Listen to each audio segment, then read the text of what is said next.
So ayan, good day mga kabasyong. So ayan, may experience na naman tayo additional. Kasi ito matagal ko na rin na inuhuli-huli.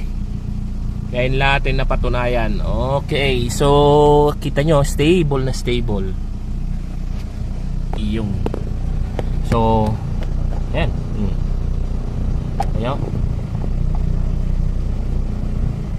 Ba?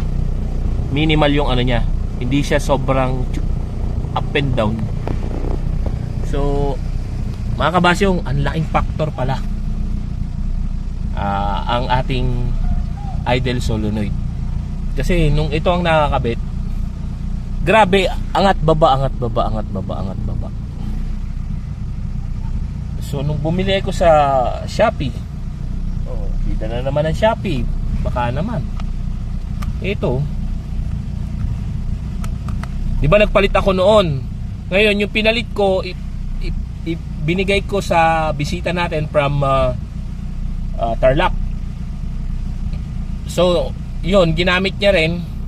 Nag-okay yung sasakyan niya kasi binili namin sa shop. Is hindi niya mapag-idle yung sasakyan din. So sayang.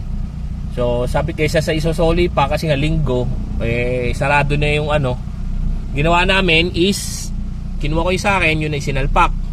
Ngayon sabi ko, sige ako na lang o-order. And here comes, dumating na to. Yan.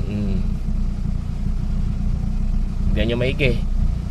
Carburetor magnetic switch RS110. Yan naman yung ano niya. Yung sa akin, pang 2E talaga yun. Kaso naibigay ko na doon sa kabasyong natin from Tarlac to use.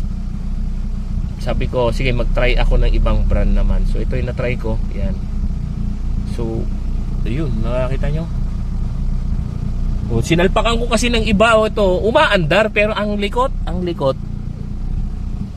niyan. So may concern talaga is yun nga sa idle.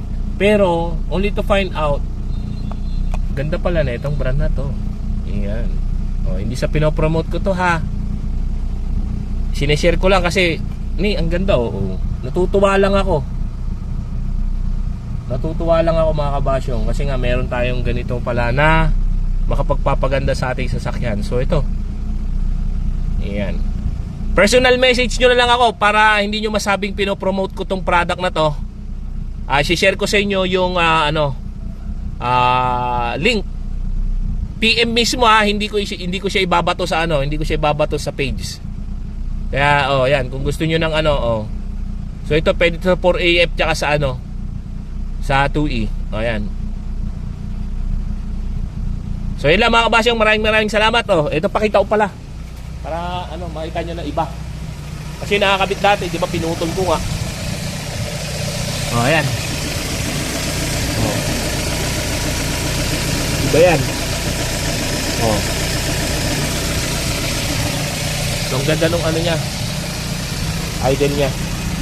Na tayo masabi. Hindi siya malikot.